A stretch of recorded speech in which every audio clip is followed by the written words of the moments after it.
Good morning, everyone.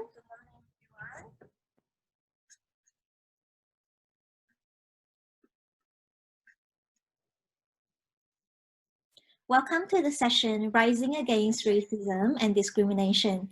My name is Belle. I'm the National Women's Officer at CISA, and I'm really proud to bring this session to you. So this topic is really inseparable from our experience as international students here in Australia. And during the COVID pandemic, this has once again been brought to the forefront of our attention. Holding this discussion really means a lot to me because as a very sensitive person, I notice and take in a lot of the little bit of mildly discriminatory actions from other people, and it bothers me and has been at the back of my mind. And I mustered up the courage to talk to my friends one time about this. And basically, they say to me that I think too much. So it means very much to me that we are creating this space to acknowledge and understand this kind of experience that some of us have on a regular basis. And there is so much to unpack on this topic. And I'm so proud to have three incredible experts to help us today. First, I'd like to introduce the esteemed Commissioner Chintan. Chintan is the Race Discrimination Commissioner of the Australian Human Rights Commission. I could spend all day talking about the achievements that all our speakers have had, but I would like you to hear from him directly. Off to you, Chintan. Good morning, almost approaching afternoon now to all of you. Belle, thank you for this invitation. I've been called many things, but never esteemed. So thank you for that wonderful accolade. I got 10 minutes, so I'm going to be very, very mindful of the time. Firstly, I'd like to acknowledge the traditional custodians of the land on which we get it. Where I am anyway, the Wurundjeri people of the Kulin Nation, and obviously to acknowledge and respect the elders, both past, present, and future. Thanks Belle to CISA for hosting this event. We've had a number of sessions in the past before. It's been fruitful. It has been very enriching for me personally in many ways because it has given this opportunity to intersect and interact with our international students cohort, and obviously to my fellow panelists as well, to Philip, to the Keshie. Thank you for joining us today, and obviously looking forward to hearing from you as well. Before I start, perhaps just to get a breakdown of racism, we think we understand it, and sometimes I think I do too, being the Race Discrimination Commissioner, that I understand racism, but perhaps it'd be good to have a kind of a review and refresh about what are we talking about when we talk about racism. So in a nutshell, racism is the unequal, unfair, and unjust treatment and regard of others based on race.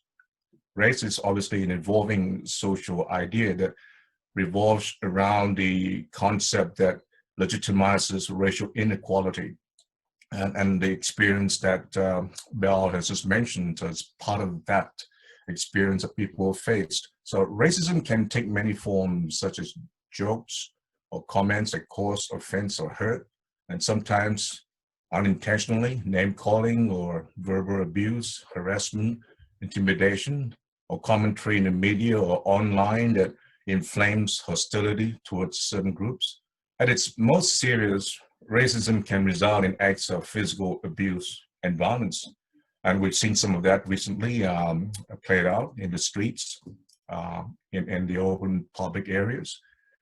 Racism can directly or indirectly exclude people from accessing services or participating in employment, education, sport, and social activities as well. And it can also occur at a systemic or institutional level through policies, conditions, or practices that disadvantage certain groups. And it's often manifest through unconscious bias or prejudice. On a structural level, racism serves to reinforce the understanding about people's sense of belonging in a particular community.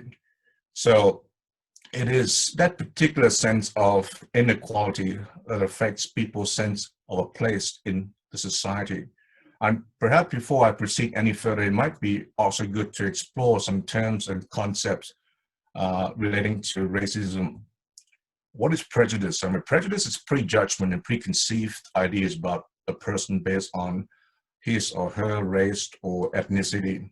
And prejudice consists of feelings and thoughts and includes attitudes, perceptions, stereotypes, and generalizations that are based on little or no experience, or possibly lots of misconstrued or misconceived experience and directed towards a person from the victim group. I'm sad to say this, but and break your heart, but all humans have prejudice. No one is immune. And prejudice is also nurtured from the information we gain from our cultural framework, what we learn, what we understand from expectations as we grow up within their own environment and our own framework and the culture in which we come from as well. And so prejudice invariably always manifests itself in action because the way we think and the way we feel, it drives our actions. And what is discrimination? Based on our prejudice. If we harbor hatred or have serious resentment because of our prejudice, it can translate into extreme acts of discrimination, such as violence. But often discrimination is expressed in a more subtle form. Sometimes, as Belle has said before, a sense of discomfort or unease.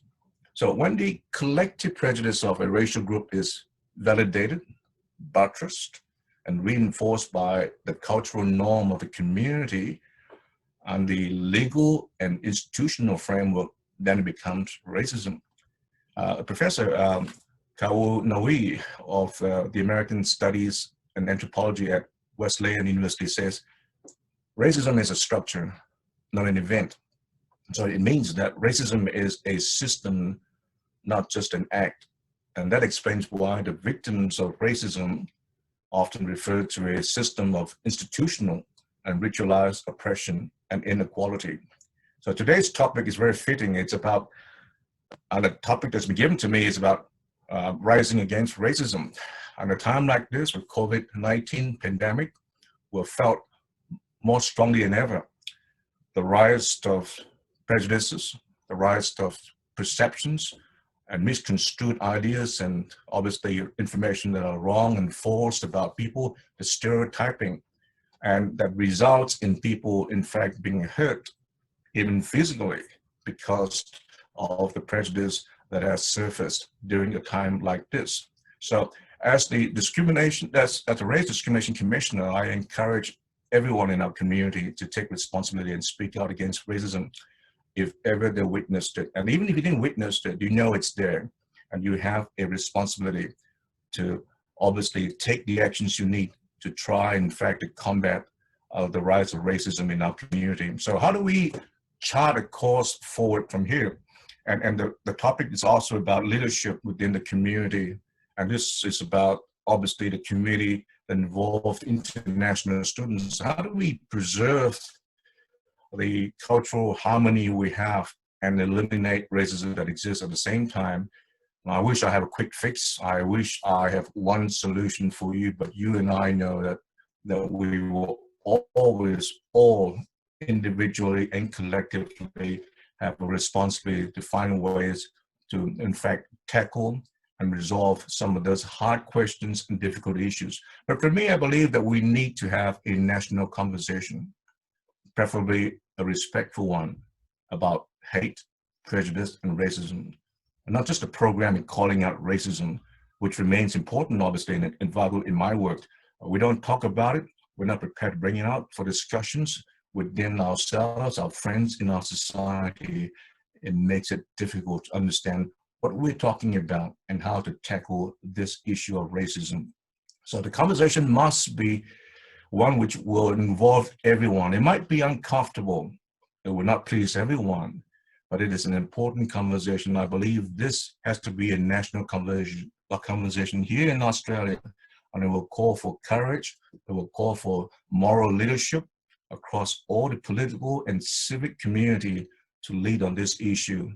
And for me, obviously, it is a mission, a personal mission that perhaps over time it will give rise to a movement within community to seek to tackle racism from bottom up, from individuals, because it's important that we demand of ourselves, each one of us, a personal and a community commitment and undertaking to draw the line against racism and to hold ourselves accountable, hold our friends and families accountable, hold our schools and uni mates and colleagues and community accountable, and it will seek to hold our leaders and elected officials accountable for what we and they say and for what they do not say and for what they do and for what they do not do in thinking and dealing with prejudice and in confronting racism and race hate. So by failing to take actions and to rise up against racism, it becomes more likely that we will see increasing levels of racism in our country, and the cost of doing nothing is far too large. And there's always consequences, mental health issues, about people being left behind, loss of faith in the bedrocks of our own identity, of who we are, the concepts of mateship and a fair go.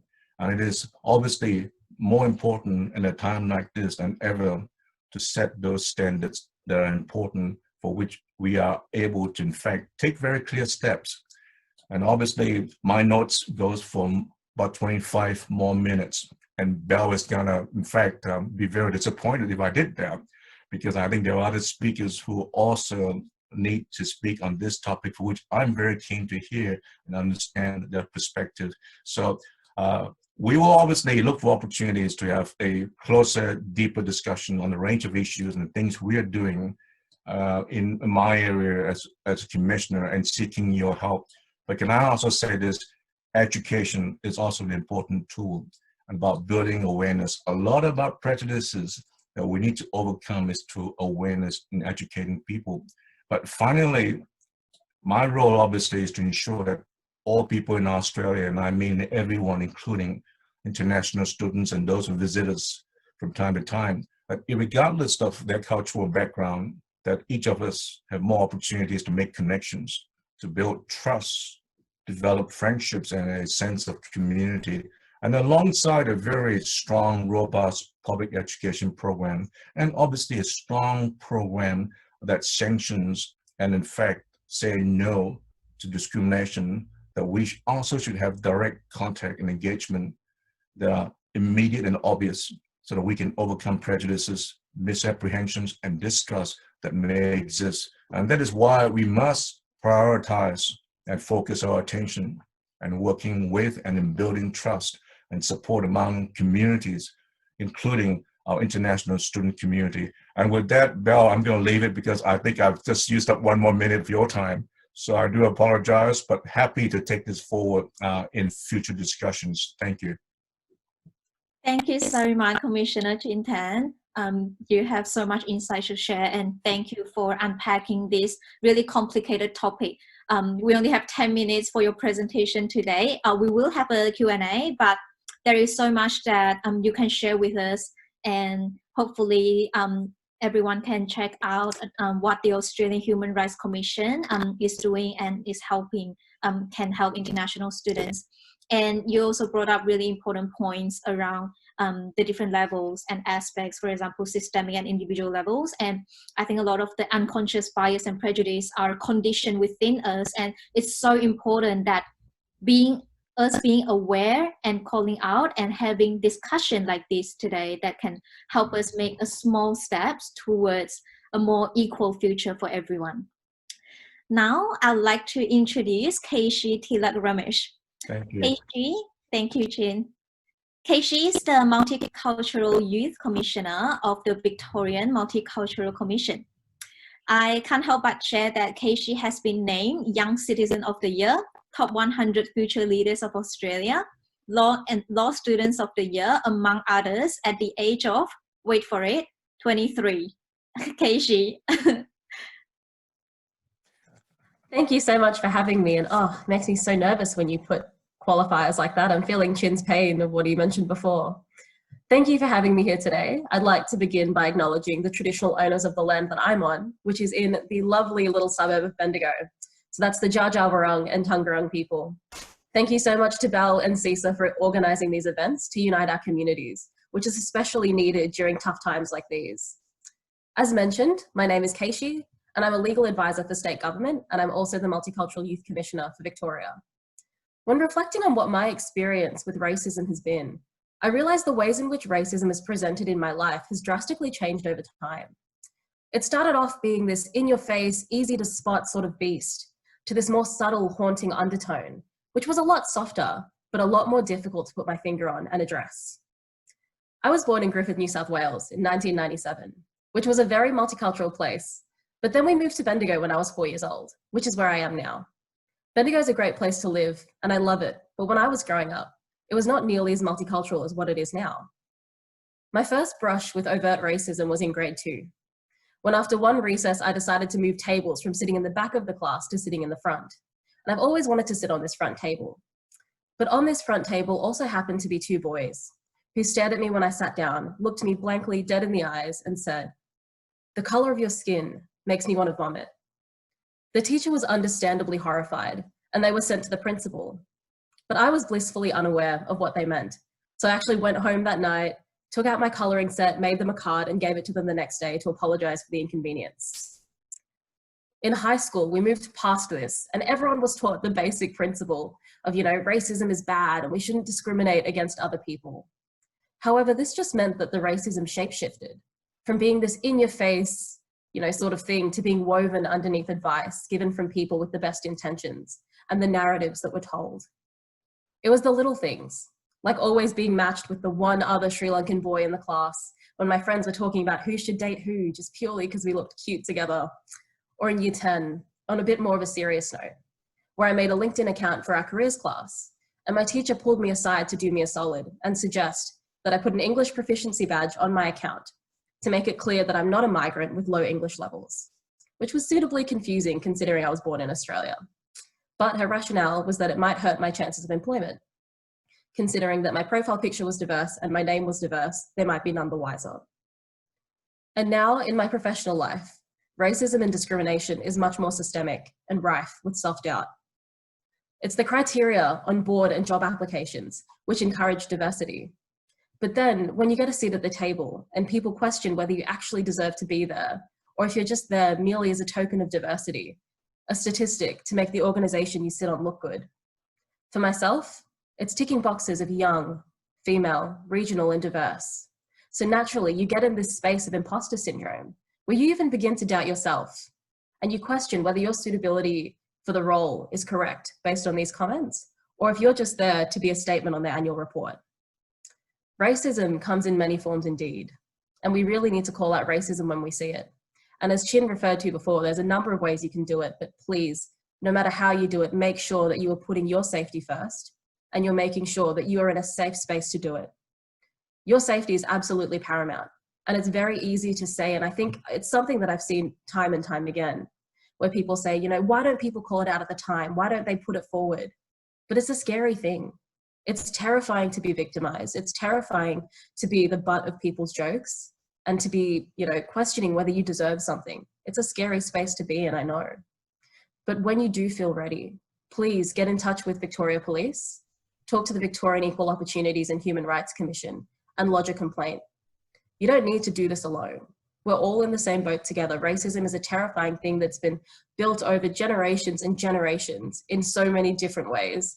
And just like a virus, it mutates and it shapes itself to whatever platform we're using, whether that's social media, whether that's, employment, stuff that's been built over time.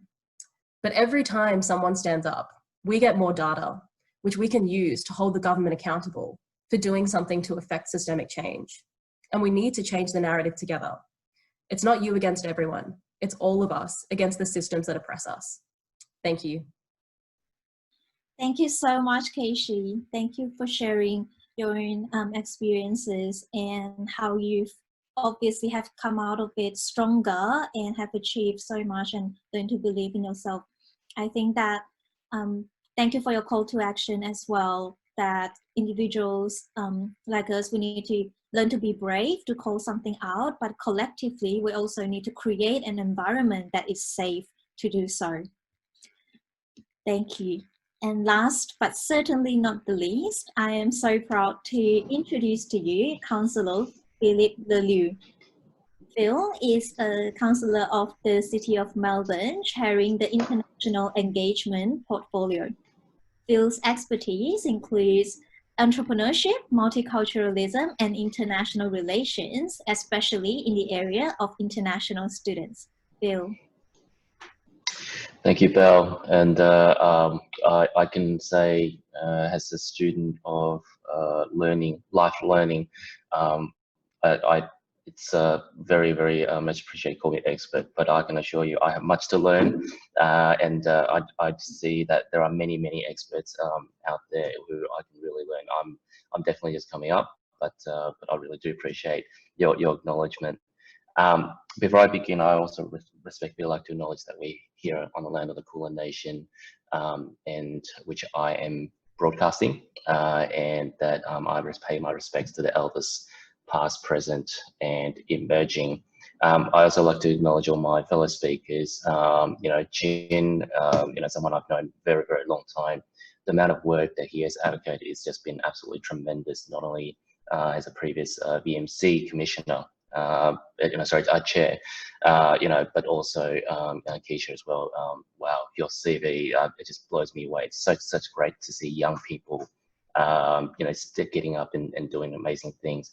But most particularly, I really want to thank, CISA for their role and advocacy in promoting the international student cause, because I've seen it time and time again.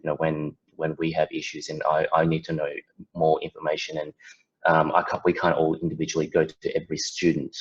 There are organisations like CISA who really do stand up and present data and hard-driven facts that allow us to make decisions and make real good policies to support international students. So I really do commend that, and again, just great shows what this great forum is as well. I've been to many international education summits, so this is really also a great place to talk about, because racism is never really discussed, and many of these things is rather more about more the other things like the support and everything, but the underlying part of it, like racism, where some of the students, international students experiencing, I never really discussed. So thank you for giving the opportunity to tell you that. I just wanted to really just build a bit more understanding about Melbourne, because I know everyone understands about Melbourne, but Melbourne is one of the great multicultural cities, and we have much to celebrate, but also we have much to debate about what makes Melbourne. So today in 2020, the profile of our city tells a remarkable story. More than half of all Melburnians residents were born overseas. So when you talk about being Australian, is actually the majority is actually all born overseas. So that takes a lot of time to think in. Almost 1.5 speak a language other than English at home. And we have families from about 200 backgrounds that have shaped the Melbourne today. And we're immensely proud of our diversity. One of my favorite things at council is actually citizenship ceremonies. The diversity in the room, to be able to see so many people, swear their allegiance to Australia. I was many years ago, but a majority of those people in those rooms would have in some way been an international student. And I think the path at which how international students has contributed to Australia, it's been absolutely tremendous. I really do want to share, I guess, the COVID-19 response that we have done City of Melbourne for not only international students, but also in Melbourne. So, you know, we're working as hard as ever to bring community together. At the moment, we're one of the lead organisations to help the Flemington, the public houses in Flemington, Carlton, and North Melbourne and all around. And we do note that, you know, it is a hard time. But also at the same time, we recognise that many people who are on temporary bridging visas have no access to Commonwealth government support, such as JobKeeper, and many of these international students fall into this category. And so, you know, and the concept of asking for help sometimes is pretty foreign to a lot of people, and I think this is a real good time to show support. So City of Melbourne has really quite strongly. We were the first government, any form of government, to really come out in support of international students in terms of after the comments made that caused comments made by the Prime Minister that caused kind of confusion and anxiety.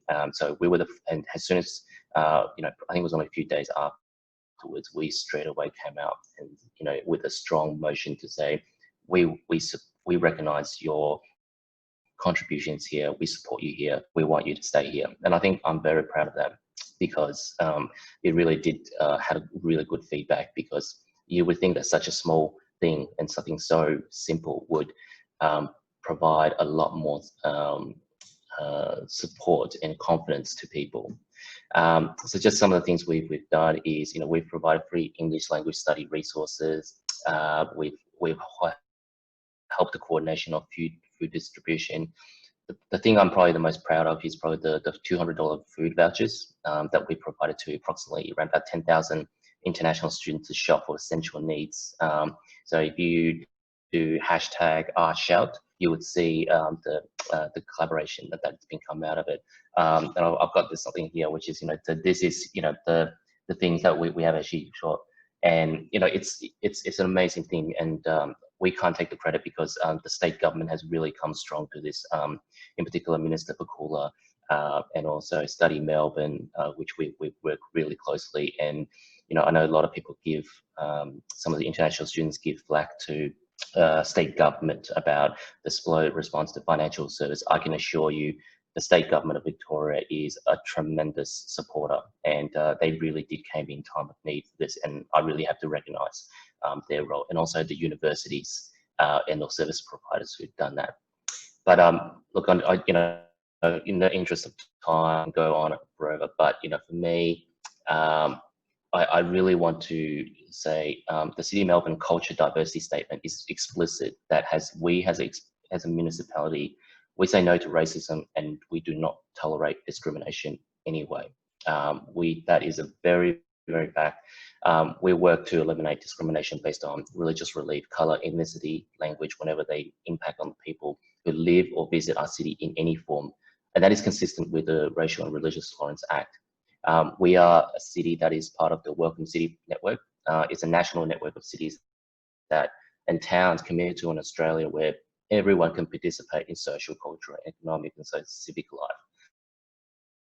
And I think I'm the perfect. If you said to me many, many years ago, someone of, you know, I always say to myself, as a young kid who came over here from China in '91, if you'd told me that I would be an elected representative in Melbourne, I would say, you know, tell him he's dreaming, right?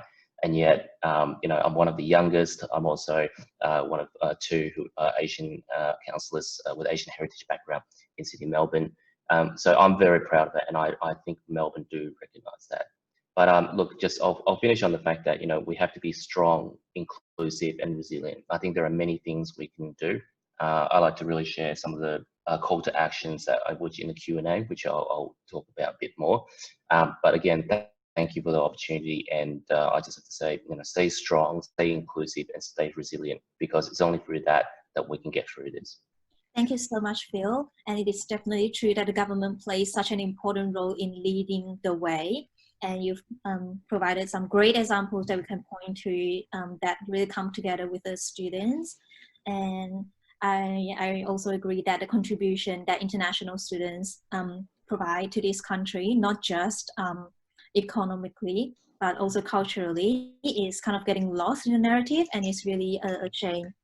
So now let's move to the panel discussion section, and I have prepared some of the questions for our speakers, and I've also seen some of the really good questions that come from attendees, and we'll try to answer as many of those as possible. So if we can keep our answer quite short and sharp, that will be really good. So my first question is for Commissioner Chintan. How do you think the racism landscape has changed over the past decade or past few decades in Australia and globally?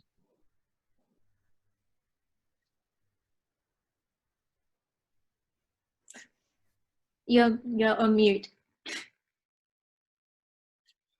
You're on mute, Chin.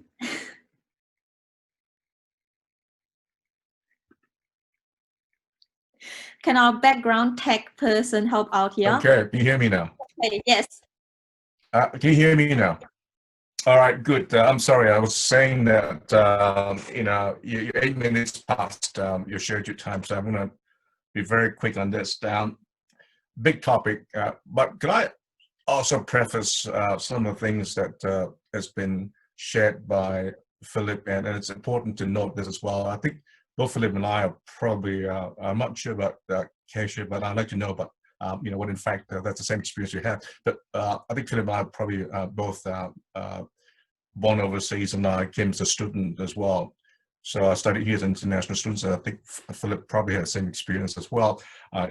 So no, I was in La Trobe, and I was in fact the president at one stage of the International Students Association in La Trobe way back, and that was a long time ago. We're talking a long time ago. It was in the 80s, right? But the experience are very much about the opportunity that presents itself to students and who might then stay on or go back to their own country, about the transformation and the contribution they can make in the society in which they lived in. And it's an important sort of, I suppose, encouragement about your ability to make a difference anywhere you are, if you are mindful to pursue and have a keen capacity to be obviously involved, continuing in this particular area. But back to the question, Belle, I wish I've got another 40 minutes to talk about this, but I'm going to quickly just talk about a couple of areas that I believe are important shifts. One is obviously social media and the role it plays in the way we interact individually, collectively as a society, and being a medium for which is being used to carry as well for harassment, abuse, and indeed for violence on race and, you know, whole issues of hate. And so there's an important new area and dimension that we've never, you know, faced as we are now currently facing, and presents enormous challenges for us to try and tackle this and find some responsibility in the usage of the platform, and the users and the providers of the platform being responsible in ways that will be able to obviously ensure that the messages that are being played through those platforms are of such value that's going to enhance society and not diminish it. And I see corporate institutions are playing a role now, obviously a campaign to endorse or not sponsor platforms that do not in fact comply with a higher standard of expectations on race issues. And that is an important element. And I think being younger people, being more tech savvy, this is your frontier, and you have a responsibility to be able to find ways to tackle that issue about how you manage those platforms to ensure they do not become those devices for which, you know, a lot of evil will come out in terms of race and hate issues. So that's one area. And obviously the other area that comes to mind, it's about the movements that's apparently, you know, seemingly coming to fore and to play in the last few months in Black Lives Matters and other different sort of awareness movement that's coming through. It's not uniformly across all countries around the world, but ostensibly in the Western world, and it's come about, and we can't ignore that because it's sending a message about a sense of people's enlightenment about the need to tackle social injustices in our society. And where we need to do is to obviously not only just keep tab, but to find ways to channel those awareness to a place where we can create better societies. So I think it's still early yet, it's still being played out, but it certainly gives us opportunity to find out what's happening in this area. And the same token, the other third area for me of concern is that while we are also being put in an area where we are getting more enlightened and being more aware of race issues, and people are taking up issues individually as well and collectively, we're also being more polarized. The area of right-wing extremism, for example, or extremism in any form, is far more serious in our time than any other time. We have ASIO, which is the Australian, security agency, the hate, which is Mike Burgess saying right-wing extremism presents a serious threat to our security.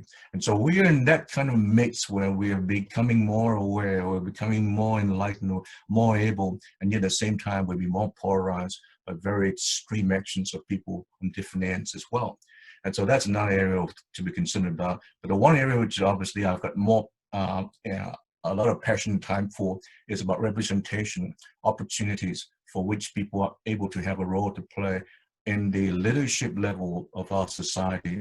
And Philip would obviously share some of that with me, because having been involved in some of the Asian conferences about Asian Australian participation and the right to be able to have a say and to have representation that measure up to a effective leadership role in the senior echelon of our community.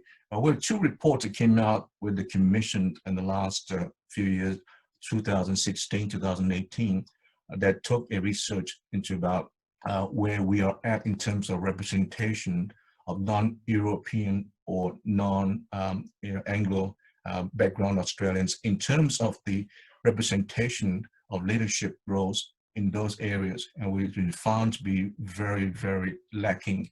That, with 12% of Asians in this country, there's only about less than possibly 4% of representation at those levels. So for me, while we tackle racism, and that's important, that's the overt sense of where it's wrong for people to be attacked because of their racial background, it's also the flip side that we must also deal with injustices, and we must provide for opportunities. That the real sense where we become non-racial is when people have opportunities to also access not just the services of this country, but the capacity to find ways to play a serious and leadership role in this country as well. So we're looking at channeling that, and a lot of that will be about institutional racism, about the way things are done in a particular way and it's been done in the past, and opening avenues for which corporate institutions are able to understand where the parameters are for which they need to open and find ways to do things better.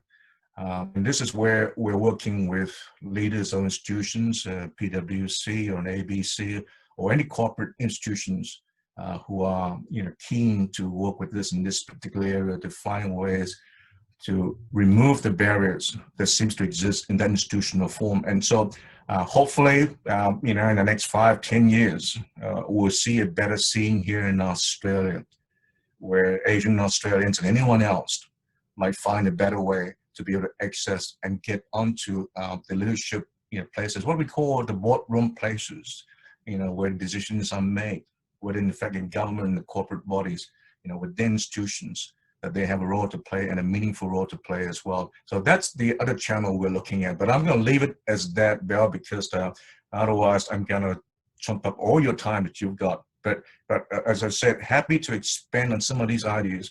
My door is always open. If anyone wants to contact me through the commission, or if you have access in other ways, do so. I'm happy to have a chat, or in fact, come back in different ways to have a longer discussion on any aspect of things we've talked about. So I'm going to leave it at that to you, Belle. Thank you for this opportunity.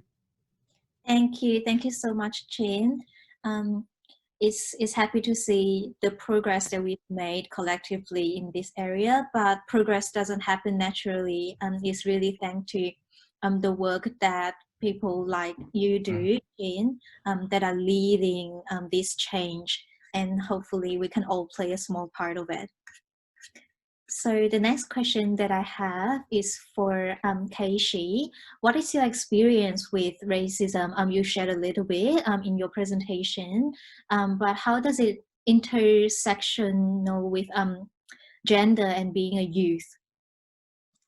Yeah, it's a good question, and something that I've definitely grappled with is, you know, how do you balance being a minority in more than one ways? So, you know, being young, being regional, you know, being diverse, and how does that apply to different categories? And again, as I, you know, touched on earlier, a lot of the experience I've had, racism has sort of changed and transformed over time and over, you know, the different experiences and situations that I've been in. But I think the main thing is grappling with yourself that you deserve to be where you are. And that's not just because of your minorities and not just because of the things that make you different, but all of those things are just lenses that you can apply over the top. So when it comes to, you know, what sort of mindset you should be taking, I think it's this notion of, as long as you have a seat at the table, you have the opportunity to, you know, represent as many people as you want and represent all of these communities. So focus less on how you actually got there, but focus on that you have an opportunity and a space now that a lot of people aren't in. So how can we use that space to really help people out? And I think, you know, that's my job on boards and my job on different committees and task forces, is that, you know, before I used to think that I have to be very compliant with what they want, and I have to make sure that, you know, I'm saying the right things and I'm representing people properly. But our job is to rock the boat.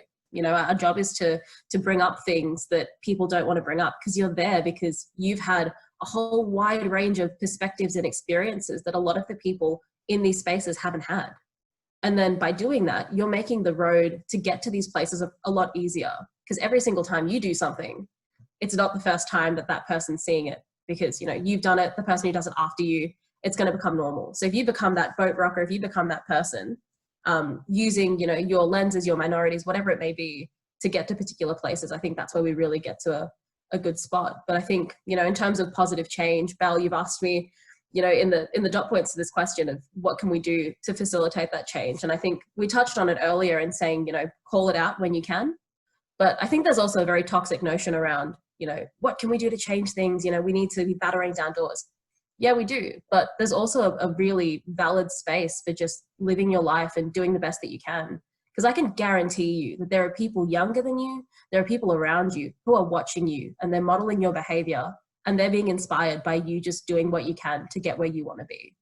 So I think the easiest way to think about it is, you know, if you can be the person that you needed at some point in your life, you're making positive change. So whether that's, you know, you had a particular incident happen to you and you felt like you had no one to talk to, well, that means that you can be now consciously aware and actively seek out people that need to talk about these things. Whether that's, you know, you found it difficult to get a job and now you're in a job. So maybe it's that when you see opportunities, you can keep an eye out of where you can present these to people in your community, to other international students. I think it's all about, you know, leaving a particular situation you've been in better than the way that you approached it and the way that you experienced it first. Thank you so much, Keshie. I love that you say that. Definitely our experience gives us the edge, and we can see things that people don't see. I've always felt the baggage that I carry from my upbringing, being, you know, from my culture and things like that, that I feel always limit my ability to do things. But more recently, I'm really grateful that I have this experience, because there's so many other people that have the same experience that I do, and I understand them because I've been through that, and I can do things that help our community. So my third question is for Phil. What are your thoughts on the racist sentiment that came out of the COVID pandemic? You've touched on a little bit about that as well. And what message do you want to send to the affected students and wider audience? I'll keep it very brief. So, you know, it's quite saddening that we have to talk about this, because I really would like to live in a world where we don't really have to look at it, talk about it, but if more so probably during COVID-19 time, and more so than I expected. A lot of international students have said to me they've experienced some form of racism in another. We had two we were physically assaulted, and you know, when I first heard of that, I was the first person to essentially contact Vic Paul. You know, it was spread very much among the local Chinese community a lot, but never picked up by majority, by the mainstream media until a bit later. So I think I just wanted to cover two things. One is influence. How can international students really do? Because international students don't have a vote, right? But and that's in government usually tend to really listen to people who vote. And I think that's why international students tend to be a forgotten community or a forgotten voice. But you can really do so by telling people you know who do have a vote to say, these are things that are happening to me. They share your experience with them so that they in turn can contact their local member, their member of parliament to say, why aren't you doing enough for international students? They are my cousin, they are my family. Why are you not doing anything?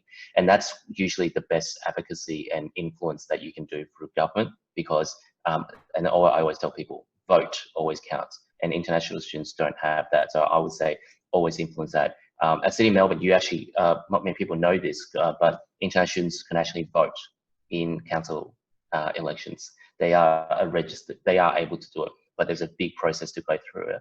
But I think it's a good way to get your voice heard. The final part I really want to cover is I've spoken to Victoria Police, Crime Stoppers, about what is it that you need that to prosecute or to chase up an offence or incident and everything like that. And that is purely evidence. It's not that Victoria Police and Crime Stoppers and many other leading organisations, I know some people have given criticism, but I can assure you, they follow a process. And when they need evidence. And that is why I always tell people, if you look at in the US, more and more people are recording incidents of racism. More and more people are ensuring that it's captured live and everything. So that you need to capture the evidence, because that is how the Victoria Police and many others will prosecute and also follow up. I've been a big advocate saying, if you're increasing penalties for leaving your home to go to somewhere that you're not into, and you get $1,600 fine, why not increase the penalty for racial discrimination or hate speech during this period? Because that is the time that where you absolutely need it. And I would say, and that's why I advocated to BMC and many of the ministers to say, increase the penalty. If it's $1,600 for going out, you're not supposed to, $5,000 for doing this, so that people are rarely know that this is not on and you hurt them financially. But can I just say, always record, if you do suffer these things like that, record it and make sure you pass them to the relevant people, because they will follow up and they will lead on it. So that's the two from it. I could go on, but I'll leave those two. Thank you so much, Phil. You also answered part of the question that one of our attendees asked about one of the many things international students are afraid of when it comes to racism is the consequences of reporting an incident of racism. And many of us don't want to tag for an attack later on. What can we report cases of racism anonymously, even if it's a mild case? So Phil touched on that for attacks. I've also spoken to Vic Paul on this when I was developing the anti-racism campaign, that they definitely encourage people to contact them if an attack do happen, and if it's something criminal, do contact emergency Vic Paul, and they can support us. And I guess Keshie and Chin can share with us more about how we can report an incident to a commission.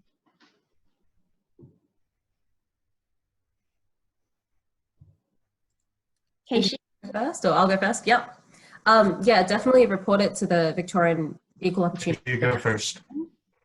I believe that they have a form, but I'm sure Chin can elaborate on that. But even like, if you need any help, don't think that you need to go through like a specific forum. Like if you're not comfortable doing it, like contact anyone, like contact your uni supervisors, contact anyone you feel comfortable talking to, and they can help you, fill these things out. Because I just hate to think that people think you have to do it alone. Because I've been in that spot of thinking that, that's where we need to be. But honestly, telling anybody, even if it's not an official reporting mechanism, can help you process what happened, can help you clarify what happened. And then when you do get to a place of wanting to report, you can go that way. Get in contact with myself, get in contact with the BMC. I think that any step you take to record it is good, but I reckon Chin would have a better idea on how to report it officially. Yeah, thanks, Khayshie. You're throwing the problem back to me, huh? No, thank you. It's a tough question. In fact, I've got a 2 o'clock Zoom presentation, panel discussion on exactly that topic about reporting and data collection, because we don't have a universal or national capacity in that area. It's all over the place. And it's true that when it comes to reporting, you have to obviously decide when in fact it's a matter which involves the police, and then you get the police. If it's not simply a racial slur somewhere, where do you go to? But I agree that a good place to start with would be the VMC or the Victorian Equal Opportunity Commission. If they don't have the answer for you or can't help you, they'll guide you as to where you can go. But a lot of that is also about community within your own sector, about getting support you need from people around you, leaders within the community. And I'm going to throw the spanner in the works by suggesting this, because as a government person, I'm not supposed to obviously put forward ideas that's going to put more burden on government. But I'm not aware, and there might well be, and you could probably tell me I'm wrong, that I know for a state that might have bodies set up, but I thought that in an area so important as international student sector, there would have been a long time ago established as an official level, government level, a international student advocate or ombudsman of some sort that would be able to take in and record and understand international students' difficulties and issues, and be able to report directly to government and parliament on issues that concerns them, but also serve as a place for which international students can take up issues and find a place of advocacy, not as a union for international students, but looking at the welfare and ensuring that they are protected, they look after, and that when they are here, they get appropriate services as well. So that's something that perhaps CISA might want to consider about considering how governments can in fact establish an advocacy at an official level body that would take in those issues that concerns international students. So just a suggestion, but I've always mentioned this even in the past, that would be a very helpful area, because we have advocates, we have ombudsmen and different areas, but why not one for international students? Thank you, Chin. We definitely have taken your feedback, and hopefully it will be in progress for international students. So on that note, thank you so much for joining our discussion today. I also want to share that the two parts of the message that I want to share with our students, if you experience racist attacks of any sorts, is that first of all, look after your mental health and how you process the incidents, and seek out for your counselor at university or other support services available at your local study cluster. And the second part is, if you wish to report the incidents, there are a lot of sources that you can go to. You can go to your institution, you can go to your local government and the commission, and don't think that just one incident is not important. It is one data point, like Keshie and Chin say, that it will help in the long run. So now we're sharing the poll results that have you experienced any discriminatory acts? So yes, we do have over half of the attendees today that have experienced some sort of discriminatory acts, and I am definitely one of those of the microaggression recipients here. Do we have another results to share? Do you think you are supported if and when you experience racism? I'm glad to see that most of the people have family and friends, and after this presentation, I hope that you also know that you can get external support from organizations. And for the few people that feel helpless, I also hope that after this presentation, you can know that you're definitely not alone. And thank you so much to all our speakers, that most of our attendees feel more confident in their ability to help make the positive change. And if you want more information, please reach out to Chin, Keshie, and Phil on their respective websites. If you have any websites, you can share in the chat box. And Chin, I want to attend your 2-part webinar. Is that open to public? I think it is. Yeah, it is. Yeah, it is. If you want to share with us, I will share it on our CISA Facebook page. So thank you. Or I'll let my office let you know. Yeah, Great. we'll do that. Thank you all, and to our participants, join me in thanking all our speakers for your time. Thank you. Great. Thank you very much. Thank you, Keshie. Thank you. Thanks to the audience as well. Thank you very much. Yes, and join us in our social session at 1 p.m. to meet your local study clusters.